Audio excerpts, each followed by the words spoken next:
नागपुर में महाराष्ट्र विधानसभा सत्र का आज दूसरा दिन था। आज सत्र शुरू होने से पहले की दो तस्वीरें आपके सामने इस वक्त हम दिखा रहे हैं और दोनों तस्वीरें नागपुर विधान भवन की है। पहली तस्वीर आप जो देख रहे हैं वहां महाराष्ट्र विकास अघाड़ी की मीटिंग हो रही है और इस मीटिंग के बाद देखिए ये मीटिंग की इस वक्त मेरे साथ में आप तस्वीर देख रहे हैं और इस मीटिंग में उद्धव ठाकरे, अजीत पवार, बालासाहेब थोराट सरीखे नेता मौजूद हैं।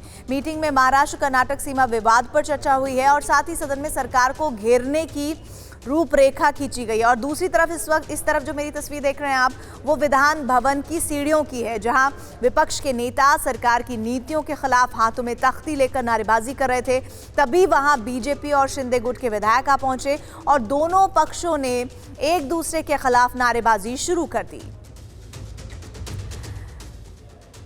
देखिए साफ है कि विपक्ष इस शीतकालीन सत्र में शिंदे फडणवीस सरकार को घेरने की पूरी तैयारी में है। सत्र खत्म होने के बाद उद्धव ठाकरे मीडिया के सामने आए और महाराष्ट्र की मौजूदा सरकार को डरपोक बताया।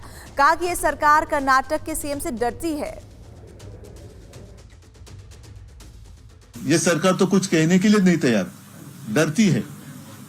पहले तो इनके मंत्री जाने वाले थे, वहां के कर्नाटक के मुख्यमंत्री ने थोड़ी आंखें क्या दिखाई, ये लोग पीछे आ गए, भाग गए और अब तो वहां जाने के लिए तो छोड़ो, कुछ बोलने के लिए तैयार नहीं है। अब वो भी एक विषय है, वो जो ये जैसे एनआईटी का विषय कोर्ट में, वैसे हमारा जो विवाद है वो भी कोर्ट में है और इसके ऊपर हमारे यहाँ अगर मुख्यमंत्री या उप मुख्यमंत्री, अब तो उनके बड़े नेता वहां दिल्ली में है, वहां जाकर आने के बाद भी स्थिति में कुछ बदलाव नहीं हो रहा है तो इसका अर्थ हम क्या समझे।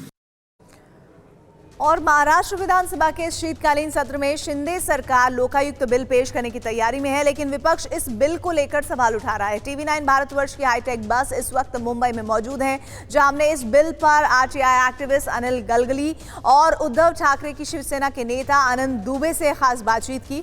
आप भी देखिए वो बातचीत। कर रहे हमारे साथ आरटीआई एक्टिविस्ट अनिल गलगली है और दूसरी तरफ हमारे साथ जो है वो शिवसेना यानी उद्धव ठाकरे कैंप से आनंद दुबे उनके प्रवक्ता है। तो पहले हम गलगली साहब के साथ जाएंगे। गलगली साहब, ये क्या कानून ला रहे हैं या क्या अमेंडमेंट ला रही है? देखिए कि महाराष्ट्र में तो लोकायुक्त और उप लोकायुक्त कानून 1971 से था, मगर उसमें जो मुख्यमंत्री की जांच हो, पूर्व मुख्यमंत्री की जांच हो, वो उसके दायरे में नहीं आता था। जो अन्ना हजारे ने जो आंदोलन 11 साल पहले किया था, तब आश्वासन दिया गया था राज्य सरकार की तरफ से कि हम उनकी पूरी मांग को मान्य करेंगे। तो अन्ना हजारे के नेतृत्व में जो कमेटी बैठी, उस कमेटी ने जो सिफारिश की उसे सरकार लागू करना जा रही है। और सबसे अच्छी बात है कि अगर लोकायुक्त कानून में मुख्यमंत्री और सारे मंत्री आते हैं तो निश्चित तौर पर जो भ्रष्टाचार को लेकर जो मंत्रियों पर आरोप लग रहे हैं, इसके पहले की सरकार पर जो आरोप लगे थे, आम नागरिकों को हाईकोर्ट में जाने के अलावा कोई विकल्प नहीं था। मगर सरकार ने जो अभी कानून को पेश कर रही है, उसे निश्चित तौर पर जो भ्रष्ट लोग होंगे उसमें कहीं ना कहीं तो शिकंजा कसा जाएगा। शिकंजा कसा जाएगा कह रहे हो और पूर्व मंत्री या मुख्यमंत्री है उनको इसके एम्बिट में ला रहे हैं।